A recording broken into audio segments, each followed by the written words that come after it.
লখার রাতের বিছানা ফুটপাতের কঠিন শান। এই শান দিনের বেলায় রোদে পুড়ে গরম হয়, রাতে হিম লেগে বরফের মতো ঠান্ডা হয়।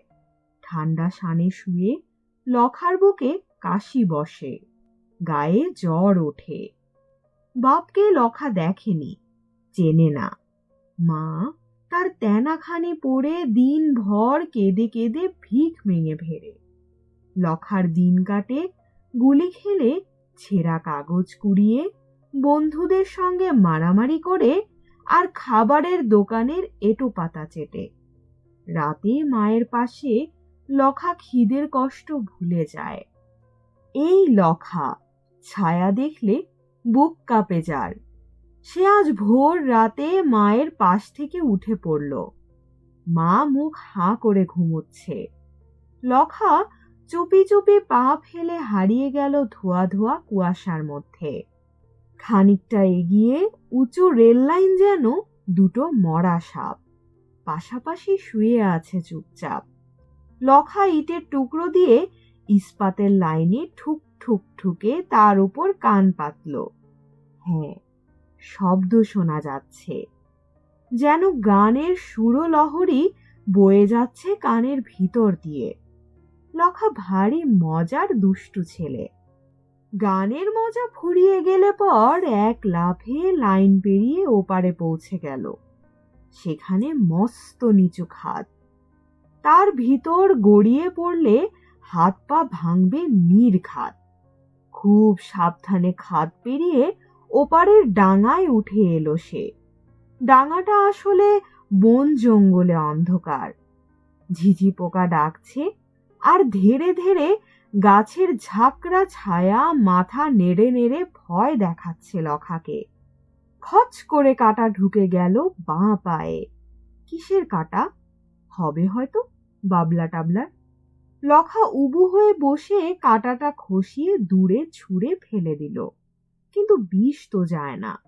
কি অসহ্য যন্ত্রণা! আ আ বলে কেঁদে দিল লখা। কিন্তু কাঁদলে তো চলবে না, সময় নেই আর। তাকে যে যেতেই হবে। আবছা অন্ধকার, ফিনফিনে ঠান্ডা। গাছের পাতা বেয়ে শিশির গড়িয়ে পড়ছে। খুক খুক করে কাশি আসছে লখার। খালি গা শিশিরে ভিজে শীত লাগছে। একটা ছ্যাঁচড়া ডাল লখার হাফ প্যান্টটা টেনে ধরেছে পিছন দিক দিয়ে।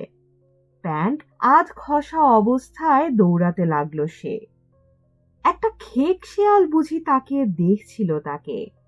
দেখুক গে, এখন ভয় ভয় করলে দেরি হয়ে যাবে।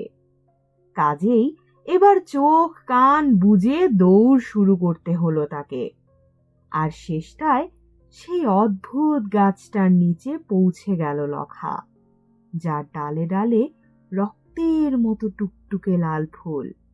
দিনের বেলায় রেল লাইনের উপর দাঁড়িয়ে অবাক হয়ে থোকা থোকা ফুলের লাল ঝুঁটির পানে তাকিয়ে থাকে সে। এখন ওই উপরের এক থোকা ফুল তার পেড়ে আনা চাই। হাতের মুঠো পাকিয়ে মনটাকে শক্ত করে নিল লখা। তারপর চড়চড় করে গাছে উঠে গেল, একেবারে কাঠবেড়ালির বাচ্চা যেন। মগডালের কাছাকাছি এসে কয়েকটা তুলো মিঠের মতো বড় বড় থোকা পেয়ে গেল সে। শিশিরে ভেজা তুলতুলে। তা হোক, তোমরা এখন আমার। নাও, সব টুপটাপ নেমে এসো তো আমার মুঠোর মধ্যে। কষ্ট লাগছে? আহা, কিসের কষ্ট! এই তো একটু পরে আমি তোমাদের এমন একটা উঁচু জায়গায় নিয়ে রেখে দেব, যেখানে অবধি তোমরা এই গাছের মগডালে কোনো দিন উঠতে পারবে না। এসো এসো, লক্ষ্মী সোনারা সব নেমে এসো তো। ফুল নিয়ে যখন মাটিতে নেমে এলো লখা, তখন সারা শরীর জ্বলে যাচ্ছে তার। কোনোই ও বুকে চটচটে ঠান্ডা। হাত দিয়ে টের পায় টাটকা রক্ত। গাছের ডাল পালা কাঁটায় ভর্তি। গা হাত পা ছিঁড়ে গেছে আঁচড় লেগে। তাতে কি, জিতে গেছি আমি। গর্বে বুক ফুলে ওঠে লখার। সেদিন সকাল ছিল বড় আশ্চর্য সুন্দর। আকাশে হালকা কুয়াশা, অল্প অল্প শীত, আর দক্ষিণের সামান্য বাতাস। পথে পথে মিছিলের ঢল নেমেছে। শত শত মানুষ, হাতে ফুলের গুচ্ছ, ঠোঁটে প্রভাত ফেরির গান। ধীর পায়ে শহীদ মিনারের দিকে এগিয়ে চলেছে। এই ভিড়ের মধ্যে খুদে টোকাই লখাকে ঠিকই দেখা যাচ্ছে। তাকে চিনতে কষ্ট হয় না, কারণ মিছিলের সবার গায়ে চাদর, কোট, সোয়েটার। শুধু তার গা খোলা উদাম, গাঢ় কালো। হাত উপচে পড়ছে রক্তলাল ফুলের গুচ্ছ। মিছিলে পা মিলিয়ে সেও চলেছে শহীদ মিনারে ফুল দিতে। সবার সঙ্গে গলা মিলিয়ে গেয়ে চলছে,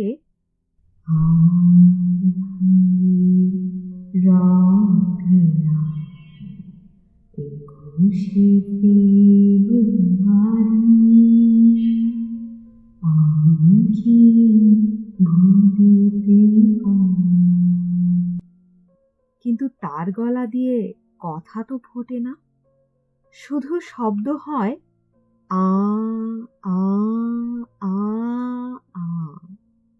আসলে কথা ফুটবে কি করে? লখা যে জন্ম বোবা, বাংলা বলি তার মুখে ফুটতে পায় না। সে মনে মনে বলে অ আ ক খ। বাইরে শব্দ হয় আ আ আ আ। শুনছিলেন বিশিষ্ট সাহিত্যিক আবু বকর সিদ্দিক রচিত আন্তর্জাতিক মাতৃভাষা দিবসকে কেন্দ্র করে লেখা ছোট্ট গল্প লখার ২১। পাঠে ছিলাম আমি তাফান্নুম তানজিম শিফা। গল্প ও পাঠ আপনাদের মনে কি অনুভূতি জাগালো তা কমেন্টে জানাতে ভুলবেন না।